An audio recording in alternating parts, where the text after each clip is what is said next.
Hello, જાગૃત આવાજમાં તમારું સ્વાગત છે. મારું નામ છે ચિંતન અખાણી. જાગૃત આવાજ, સ્ટુડન્ટ્સ કી આવાજ. હવે ઘણા બધા વિદ્યાર્થીઓ પૂછતા હતા કે સર ગુજકેટમાં કેટલા માર્ક્સ લાવવા જોઈએ જેના કારણે તમે લોકોને સારી કોલેજ મળી શકે. હવે જો બેટા તમે લોકો સીબીએસઈ બોર્ડની એક્ઝામ આપી હશે, જે લોકો સીબીએસઈ બોર્ડના હશે, અને ગુજરાત બોર્ડના વિદ્યાર્થીઓ ગુજરાત બોર્ડની એક્ઝામ આપી હશે, તો ગુજરાત બોર્ડના વિદ્યાર્થીઓને 300 માંથી માર્ક્સ ગણાય છે અને સીબીએસઈ ને 220 માંથી તમારા પર્સન્ટાઇલ બનશે. 220 માંથી જે માર્ક્સ આવશે એના હિસાબે અને 50-50 થશે. હવે તમને બેટા એપ્રોક્સિમેટલી આઈડિયા હશે જ કે તમારા ગુજકેટમાં નહીં પણ તમારા બોર્ડમાં 300 માંથી કેટલા માર્ક્સ છે અને સીબીએસઈમાં તમારે 220 માંથી કેટલા આવશે આઉટ ઓફ 220. તો હવે ગુજકેટમાં કેટલા હોવા જોઈએ તો બંનેનું બેલેન્સ થઈને તમારા સારા પર્સન્ટાઇલ બને એના વિશે બેટા આજે વાત કરવાનો છું. અને બેટા તમારે જો વોટ્સએપ ગ્રુપમાં જોડાવાનું બાકી હોય તો ડિસ્ક્રિપ્શન બોક્સમાં બેટા વોટ્સએપ ગ્રુપની લિંક છે, ફટાફટ જઈ તમે એમાં જોડાઈ શકો છો. આપણે એક ટેસ્ટ કમ્પ્લીટ કર્યો છે જેમાં 1400 વિદ્યાર્થી એક્ઝામ આપી હતી. બીજા હજુ 4 ટેસ્ટ આવા આવવાના છે જેમાં તમે લોકો નેગેટિવ માર્કની સાથે ઘરે બેઠા બેઠા ફ્રી ઓફ કોસ્ટ ટેસ્ટ આપી શકશો અને અમારા જે ફ્રી સેશન છે, ફ્રી મટીરિયલ છે, બધું વસ્તુ એક્સેસ કરી શકશો. ઠીક છે, તો વોટ્સએપ ગ્રુપમાં જોડાવાનું બાકી હોય તો ભૂલ્યા વગર તમે લોકો જોડાઈ જજો. હવે બેટા તમે જોઈ શકો છો અહીંયા આગળ તમને હું બતાવું છું એક વસ્તુ. અહીંયા આગળ આપણું જે આખું એનાલિસિસ છે બેટા, આ એનાલિસિસ એકોર્ડિંગ ટુ 2025 છે, રાઈટ. 2025માં જે થયું હતું એના હિસાબે છે, તો તમને લોકોને એના હિસાબે એપ્રોક્સિમેટલી આઈડિયા આવશે કે તમારે શું કરવાનું છે. હવે બેટા ફોર એક્ઝામ્પલ તમે લોકો એવું વિચારો કે તમે લોકો એનાલિસિસ કરી શકો છો કે તમારા બોર્ડમાં કેટલા આવવાના છે.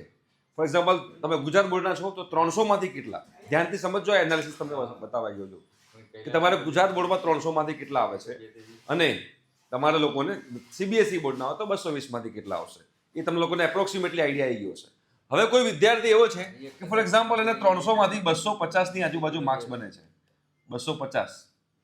તો હવે 250 તમે જોશો તો 250 એટલે કે 246 અને 255 ની વચ્ચે 250 ની આજુબાજુ છે. તો તમારા પર્સન્ટાઇલ બોર્ડના જે છે 85 થી 90 પર્સન્ટાઇલની વચ્ચે તમારા બને. સોરી, 80 ટુ 85 પર્સન્ટાઇલની વચ્ચે. તમારા 250 માર્ક્સ છે તો બેટા 80 ટુ 85 પર્સન્ટાઇલ તમારા બોર્ડના પર્સન્ટાઇલ બનશે. બોર્ડના પર્સન્ટાઇલ, હવે બોર્ડના પર્સન્ટાઇલ તમારા 80 ટુ 85 ની વચ્ચે બનશે એપ્રોક્સિમેટલી. આપણે એવું માનીને ચાલીએ કે સપોઝ 83 પર્સન્ટાઇલ બને છે. હવે 83 પર્સન્ટાઇલ બને છે તમારા બોર્ડના. તમે તમારા પહેલા પીસીએમ ના માર્ક્સ તમને ખબર હશે કે તમારે કેટલા આવશે. દરેક વિદ્યાર્થીઓને મગજમાં ખ્યાલ જ હોય કે એ લોકોને કેટલા 300 માંથી માર્ક્સ આવવાના છે, બરોબર. ધારો કે એને બોર્ડમાં 83 પર્સન્ટાઇલ બને છે. હવે બોર્ડમાં 83 પર્સન્ટાઇલ બને છે તો હવે મારે ગુજકેટમાં કેટલા લાવવાના તો મારા પર્સન્ટાઇલ 90 ની ઉપર જાય. ફોર એક્ઝામ્પલ આને 90 ની ઉપર લાવવા હોય તો 90 ની ઉપર લાવવા હોય તો મતલબ શું થાય કે એને 90 ની ઉપર પર્સન્ટાઇલ લાવવા મતલબ કે તમારા બોર્ડના પર્સન્ટાઇલ અને ગુજકેટના પર્સન્ટાઇલનો સરવાળો 180 થવો જોઈએ. એના ભાગ્યા 2 કરો એટલે 90 પર્સન્ટાઇલ થાય.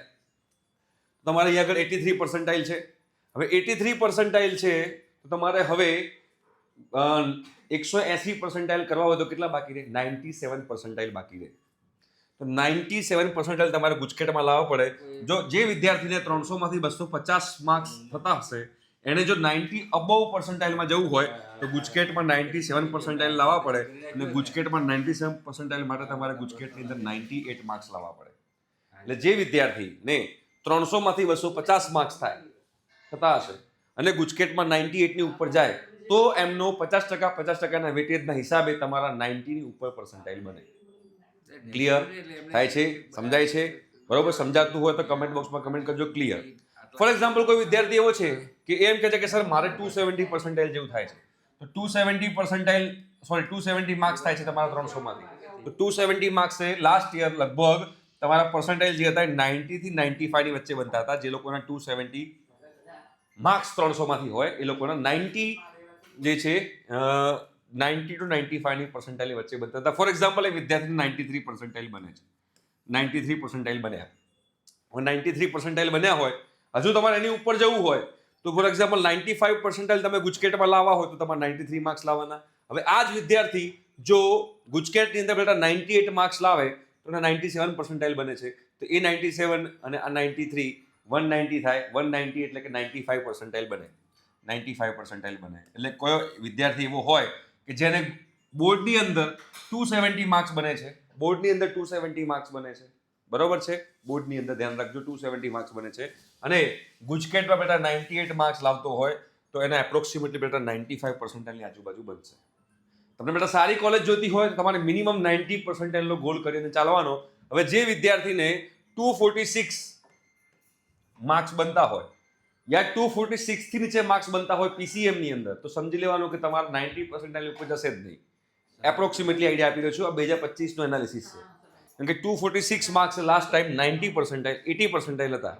હવે તમારે જો ગુજકેટ અને બોર્ડના થઈને અબવ 90 જવું હોય તો આમાં તમારા 80% હોય તો ગુજકેટમાં તમારે 100% લાવવા પડે. 100% નો મતલબ થાય કે તમારે 110, 111, 112 માર્ક્સ લાવવા પડે. તો 100% લાવ્યા પછી ગુજકેટના 100%, બોર્ડના તમારા 80%, 180% થાય, ભાગ્યા 2 કરો તો 90% થાય. જો તમારા બોર્ડમાં 246 માર્ક્સ બનતા હોય, જો 229 બનતા હોય તો એ વિદ્યાર્થીને ક્યારે બંનેના 50-50 થઈને 90 ઉપર પર્સન્ટાઇલ થવાના નથી. આ એપ્રોક્સિમેટલી આઈડિયા આપી રહ્યો છું. ફોર એક્ઝામ્પલ, કોઈ વિદ્યાર્થીને 300 માંથી 229 માર્ક્સ કે એની ઉપર હશે તો 70% આજુબાજુ બનશે, અને ગુજકેટની અંદર 61 માર્ક્સ પર 70% આજુબાજુ બને છે.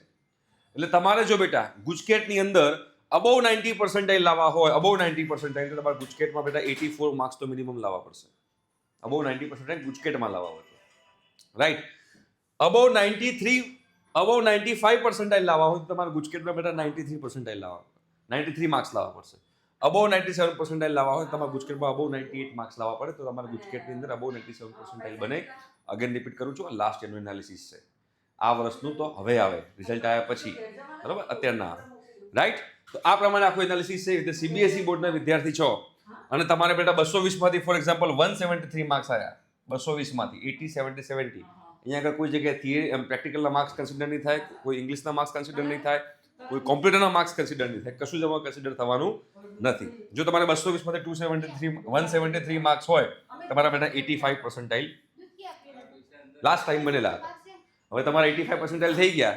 હવે તમે આમાં ફોર એક્ઝામ્પલ ગુજકેટમાં 98 માર્ક્સ લાવો છો, તો ગુજકેટમાં 98 માર્ક્સ લાવો તો તમારે 97% ની આજુબાજુ બને. તો 97 + 85 કરો તો 170, અને 182 ડિવાઈડ બાય 2 કરો 91% થાય.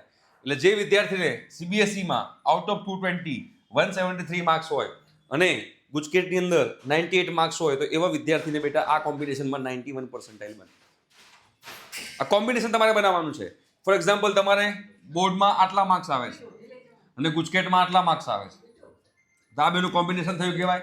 તો 273 પર કેટલા પર્સન્ટાઇલ મળતા હતા? 95. અને ગુજકેટમાં 77 પર કેટલા પર્સન્ટાઇલ મળતા હતા? 85. તો 95 + 85 કરો તો 170 ને 50 180 90% થાય.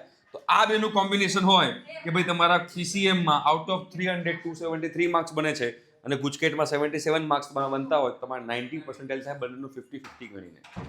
કોઈ વિદ્યાર્થી એવો છે કે જેને અહીંયા 279 માર્ક્સ આવેલા છે, બરાબર, અને બોર્ડમાં 93 માર્ક્સ આવેલા છે, આવશે કદાચ. તમે ટાર્ગેટ કરવાનું તમારા ગુજકેટમાં કેટલા લાવવા છે. તો 279 પર 97% બને છે, 93 માર્ક્સ પર 95% બને છે, તો બેનું એવરેજ કરશો તો બેટા 96% બને. એટલે એવો વિદ્યાર્થી જેને પીસીએમમાં 279 હોય અને ગુજકેટમાં 93 માર્ક્સ હોય તો એના 96% ની આજુબાજુ બને. આ એક જનરલ કોમ્બિનેશન આપી રહ્યો છું. ફોર એક્ઝામ્પલ, કોઈ વિદ્યાર્થી એવો છે કે જેને પીસીએમમાં 255 છે અને ગુજકેટમાં 98 માર્ક્સ છે. તમે આવી રીતે કોમ્બિનેશન બનાવી શકો છો. 255 કેટલા પર્સન્ટાઇલ છે? 85, અને અહીંયા 98. તો અહીંયા 255 માં અહીંયા 98 કયા પર્સન્ટાઇલ બને છે? 97. અહીંયા આગળ 85, 19, 80, 170, 182, તો અગેન 91% જેવું કંઈક બને. બરોબર છે. એ 255 માર્ક્સ લાવ્યો તો ગુજકેટમાં 98 લાવવાના. હવે ફોર એક્ઝામ્પલ, કોઈ વિદ્યાર્થી એવો છે કે અહીંયા એને 229 માર્ક્સ આવ્યા, કાં તો કોઈ વિદ્યાર્થી એવો છે કે બોર્ડમાં મહેનત કરીને ગુજકેટમાં રિલેક્સ થઈ ગયો, ગુજકેટમાં 279 માર્ક્સ આવ્યા, પણ બોર્ડમાં ફોર એક્ઝામ્પલ 279 માર્ક્સ આવે છે, ગુજકેટમાં બેટા 72 આવે છે, તો એ 279 ના 97% અને 72 ના 80% બહુ ડાઉન થઈ જશે. 97 + 80 કરશો 170 થશે, 170 ભાગ્યા 2 કરી દો 85% ની આજુબાજુ બને. એટલે ગુજકેટને બેટા લાઇટલી લેવાની જરૂર નથી. અમે કોમ્બિનેશન આપ્યા છે. તમે અહીંયા નક્કી કરો કે તમારે કેટલા માર્ક્સ આવી રહ્યા છે પીસીએમમાં 300 માંથી. જો ગુજરાત બોર્ડના હો અને સીબીએસઈ બોર્ડના હોય તો 220 માંથી કેટલા માર્ક્સ આવી રહ્યા છે એ સાથે આનું જો કોમ્બિનેશન બનાવો અને ચેક કરો તમારા કેટલા પર્સન્ટાઇલ બનશે.